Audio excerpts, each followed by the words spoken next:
பஸ்ல போலாமான்னு பார்த்தா பஸ்ல வந்து டிக்கெட் இல்ல. சரி ட்ரெயின் டிக்கெட் புக் பண்ணலாம் அப்படின்னு ட்ரெயின்ல டிக்கெட் இருக்கான்னு பாத்துட்டு இருக்கேன். எதுக்கு? பழனி வரைக்கும் போலான்னு.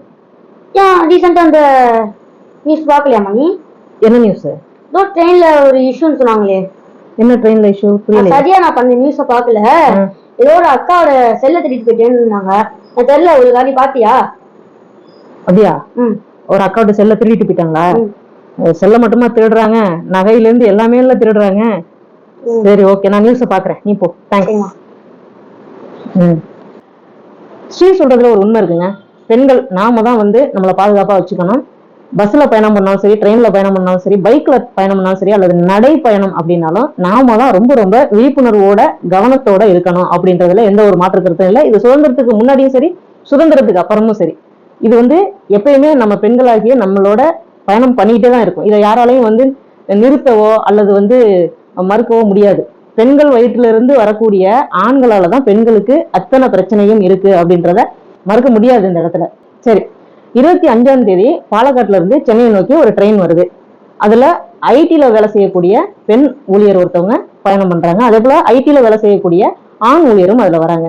இந்த ஆண் ஊழியர் வந்து அந்த கம்பார்ட்மெண்ட்ல அவங்களுடைய பேர் பதிவு செய்யாமல் அந்த கம்பார்ட்மெண்ட்ல பயணம் பண்ணியிருக்காங்க அப்படின்றது விசாரணை நடந்துகிட்டு இருக்கு. நம்ம விசாரணை முடியாம எதையும் தெளிவா பேச முடியாது.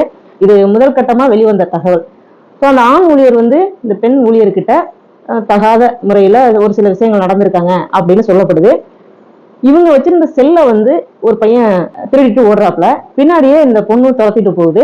அப்ப துரத்திட்டு போகும்பொழுது அந்த கம்பார்ட்மெண்ட்ல இருக்கக்கூடிய கழிப்பறை அந்த இடத்துலதான் இந்த விஷயம் நடந்திருக்குன்னு சொல்றாங்க. இதுல உள்ள தூங்கிட்டு இருந்த நபர்கள் அந்த கம்பார்ட்மெண்ட்ல அவங்களுக்கு சத்தம் எதுவுமே கேட்கலையா அப்படின்றதும் சந்தேகமா இருக்கு. அதே நேரத்துல இந்த பெண் வந்து தனியா ஓடும் பொழுது ஒரு சத்தமே போடாம ஓடி இருக்கா அப்படின்றதும் தெரியல. இதுல நிறைய சந்தேகங்கள் இருந்துகிட்டே இருக்கு. சென்னை நோக்கி வருது அந்த ட்ரெயின். வந்து இறங்கினதுக்கு அப்புறம் அந்த பொண்ணு அவங்களே இறங்கி ஹாஸ்பிட்டல் போயிருக்காங்க. அங்க போய் ட்ரீட்மெண்ட், இதுக்கான ட்ரீட்மெண்ட்டுக்காக தான் நான் இங்க வந்திருக்கேன் அப்படின்னு தகவல் சொல்லல. அங்க இருந்து ரயில்வே போலீஸுக்கு வந்து தகவல் அளிக்கப்படுது. அதுக்கப்புறம் அவங்க விசாரணை நடத்துறாங்க. விசாரணை நடத்தும் பொழுது அதுல ஒரு சில தகவல்கள் வருது. முழுசா இன்னும் விசாரணை முடியல. இது முதல் கட்ட தகவலா தான் இருக்கு. 2 பேர் சேர்ந்து அந்த பெண்ணிடம் தவறா நடந்திருக்காங்க அப்படின்னு ஃபர்ஸ்ட் சொல்லப்பட்டாலும் அப்புறம் இல்ல ஒரு நபர் தான் அப்படின்னு சொல்றாங்க. இது ஒரு பெண்களுக்கான சாபக்கேடுன்னு தான் நான் சொல்லுவேன். ஏன்னா பிறந்த வீட்டுல ஒன்னும் அப்பாவோட பாதுகாப்புல இருக்கணும், அல்லது கூட பிறந்த அண்ணன்கள் தம்பிகளோட பாதுகாப்புல இருக்கணும், கல்யாணம் பண்ணி வந்ததுக்கு அப்புறம் கணவரோட பாதுகாப்புல இருக்கணும், அதுக்கப்புறம் பெற்ற குழந்தை பையனோட பாதுகாப்புல இருக்கணும். ஸோ கடைசி வரைக்கும் யாரோ ஒருத்தரோட பாதுகாப்புல இந்த பெண் இருக்கணும்ன்றது வந்து ஒரு எழுதப்படாத விதியா தான் இருந்துகிட்டு இருக்கு.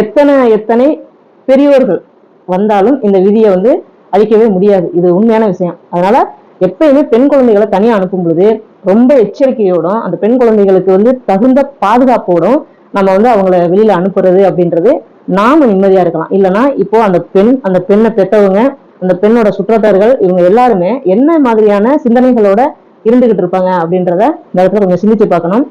ஆண் மகன்களை பெற்ற தாய்மார்களுக்கு தவறு சின்ன சின்ன விஷயங்கள்ல இருந்து தான் செய்ய ஆரம்பிச்சிருக்கும். அப்பத்துல இருந்து அந்த குழந்தைய கவனிக்க ஆரம்பிங்க. நல்ல முறையில அந்த குழந்தைய வளர்க்கறதுல நம்மளோட கவனத்தை செலுத்தணும். ஏன்னா வருங்காலம் இன்னும் மோசமான காலமாகத்தான் இருக்க போகுது. இந்த விசாரணையோட முடிவு எப்படி இருக்க போகுது அப்படின்னு நமக்கு தெரியல. நம்ம வந்து இதுக்கு அடுத்த கட்டமா என்னென்ன தகவல்கள் இருக்கு அப்படின்றத நிச்சயமா நம்ம சேனல்ல வந்து நம்ம பதிவு பண்ணுவோம். ஏன்னா தமிழச்சி 90 அப்படின்னு ஒரு பேரை வச்சுட்டு இங்க தமிழ்நாட்டுக்குள்ள நடக்கிற இந்த மாதிரியான விஷயங்களை சுட்டி காட்டணும் அப்படின்றதுனாலதான் நம்ம இந்த சேனலுக்கே வந்து முகத்தை காமிச்சு பேச ஆரம்பிச்சிருக்கோம்.